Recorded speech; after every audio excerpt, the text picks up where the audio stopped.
Hello and welcome to all the future educators and teachers. Welcome to the FTP online program DPP discussion. मेरा नाम कोमल शिवनानी है और आज हम डिस्कस करने वाले हैं DPP number 48 of the chapter photosynthesis in higher plants. इससे पहले हमने इसी चैप्टर की बहुत सारी DPPs को डिस्कस किया था।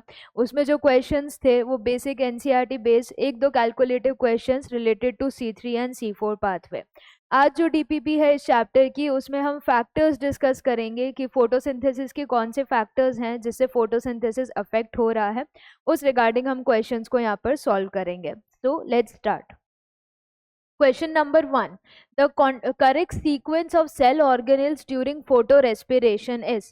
अब फोटोरेस्पिरेशन की अगर बात की जाए तो फोटोरेस्पिरेशन एक ऐसा प्रोसेस है जो कि वेस्टफुल माना जाता है प्लांट्स के लिए, क्योंकि ये प्रोसेस ना तो एटीपी या एनएडीपीएच बना रहा है, ना ही शुगर सिंथेसाइज कर रहा है।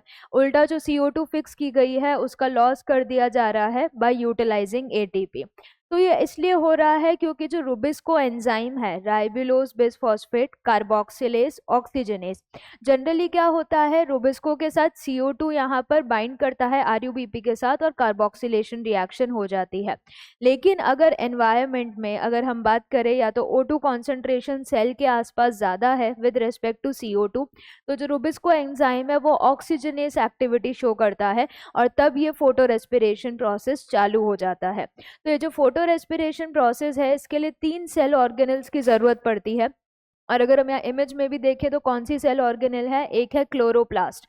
जैसा कि नजर आ रहा है, रुबिस्को का अगर कार्बोक्सिलेशन हो रहा है यानी कार्बोक्सिलेज वाली एक्टिविटी हो रही है तो RUBP CO2 के साथ कंबाइन करके रुबिस्को की प्रेजेंस में यहाँ पर फॉस्फोग्लिसरिक एसिड और एक कैल्विन साइकिल कंप्लीट होती है।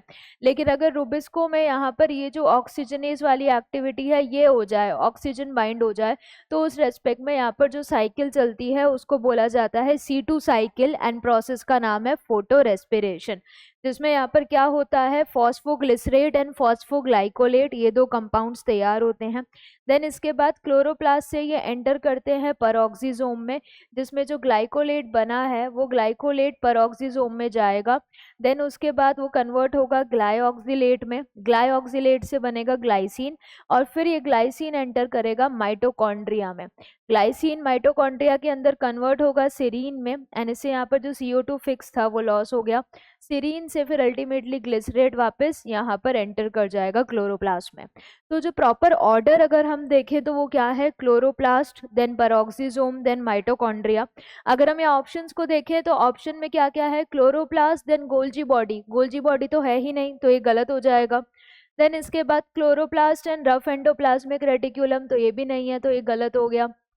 Then chloroplast mitochondria peroxisome and chloroplast vacuole and peroxisome, तो वैक्यूल नहीं है तो ये गलत हो गया। इसमें दिया है क्लोरोप्लास्ट फिर माइटोकॉन्ड्रिया, पर मोर करेक्टली क्या है, पहले क्लोरोप्लास्ट है फिर परऑक्सीजोम है फिर माइटोकॉन्ड्रिया है, तो मोर करेक्टली क्या हो जाएगा, क्लोरोप्लास्ट देन उसके बाद आएगा परऑक्सीजोम एंड देन उसके बाद क्या आएगा, माइटोकॉन्ड्रिया, माइटोकॉन्ड्रिया। तो ये 3 सेल ऑर्गेनल है जो कि फोटो रेस्पिरेशन में काम कर रही है, तो करेक्ट आंसर यहाँ पर क्या हो जाएगा, ऑप्शन सी।